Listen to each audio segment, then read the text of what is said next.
online students actually requested for a video for the core. Frequently in yoga classes, the teacher will say things like, get in touch with your core, use your core strength, access the core. For things like everything from chaturanga to downward dog. So I've been practicing, handstands and headstands for a little while now. That's something that I've been working on, and I've come up with my own little routine that helps me get in touch with my core. Now, I've been practicing for a long time, so for me, it has started to become very natural to use my core strength when I do any asana. And in yoga, in all of the asanas, you have to engage your core, you have to use your core. Whether it's a seated asana or a standing asana or an inversion, you have to use your core. But newcomers to the practice of yoga may not understand, especially those who have not been working out, any form of workout, they might not understand how to access the core or what it even means. So what I've discovered over the years is that before you start practicing your yoga at home, before you start your daily practice, it really helps to do your basic gym kind of moves, to kind of activate the core muscles. Now, the core muscles are anything from your quads to your glutes, to your obliques, to everything. Everything in your middle is your core, and you use all of these muscles together for core strength. And this applies to like handstands when I practice handstands, and it applies to things like even downward dog, like I mentioned, side plank. A lot of arm balances. So the core is really important in the practice of yoga. So I decided to put together a video with the basic things that I do. Everyone can do this. Anyone can do this. These are some moves that I do right before I start practicing my handstand, and it really helps me get in touch with the core. And I find that after I do these series of moves, it becomes easier to kind of engage my core to get into any kind of inversion, be it handstand or headstand. And it gives a lot of stability also. And stability is something that you need in any asana. If you find yourself falling out of, like for instance, Trikonasana, when the teacher adjusts you, you find yourself falling out of Trikonasana, there is a lack of core strength, or at least your core strength is not being used, it's not being engaged.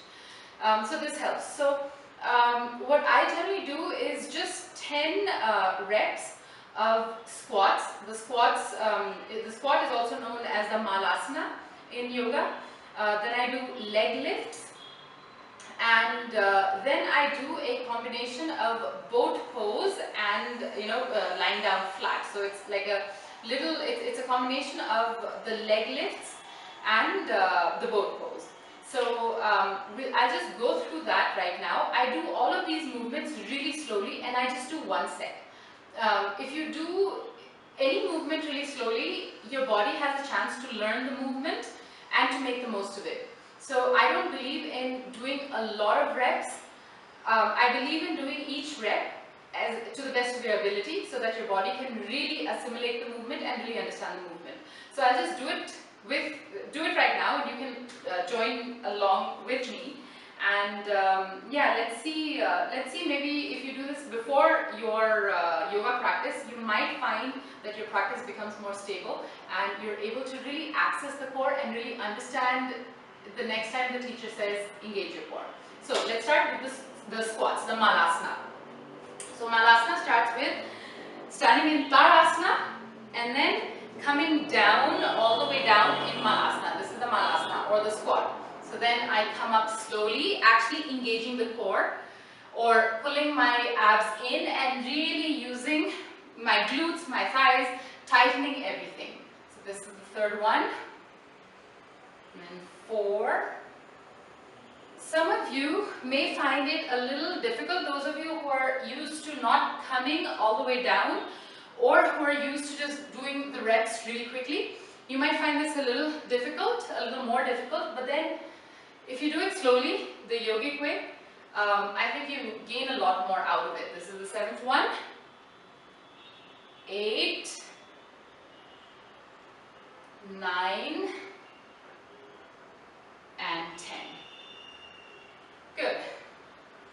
So if you do it slowly, you'll actually get a chance to use your core and to use your core muscles. Okay, now leg lifts. So in yoga class, I always say that you can actually use your hands, place your hands under your hips to give a little elevation to the hips so that it becomes a little easier. And you give a little support to your hips to bring the legs up. Now again, you have to do it really slowly. And just rushing through the movement doesn't help. So we're going to do a set of 10 of these.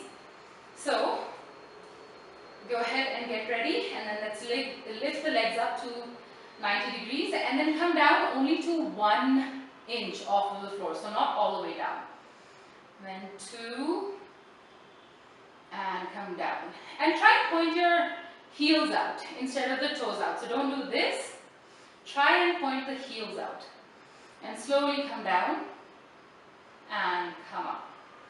So a lot of you may find it difficult to do this initially, but keep at it and it'll get better. So this is the 5th one. And keep your knees straight. Don't bend your knees. 7. Now 8. And if you can do it even more slowly than this, then that's even better. And 9. And 10. Come up. And then hug your knees into your chest. And then let go. Alright. Okay. And now the last move that I do is basically coming to the boat pose and then hugging your knees in. So you come into your Nakasana or Navasana or boat pose, and then you hug your knees in. And then you go back a little bit, and then you hug your knees in. So we'll do a total of 10 slowly of these. So go back and hug in. Keep your neck long. Go back and hug in. This is the 3rd one. Go back and hug in. 4. Go back and hug in. 5. The slower you do it, the more you're allowing your muscles to get worked out and to tone up. So this is the 6th one. Go out and come back. Go out and come back. Go out and come back. Go out, and don't use momentum. Use your ab strength to pull yourself up. So no jerky movements. 8. Go out. 9. Go out. And 10. Yeah, so these are the set of 3 moves that I do right before I practice my handstand and my headstand.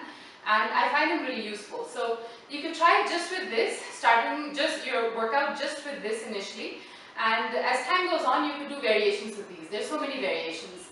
And if you practice every day, and if you incorporate, if you do have a lot of inversions or a lot of downward dogs, or even any standing asanas in fact, you will see that the standing asanas improve when you add the element of the core engagement to the standing asanas.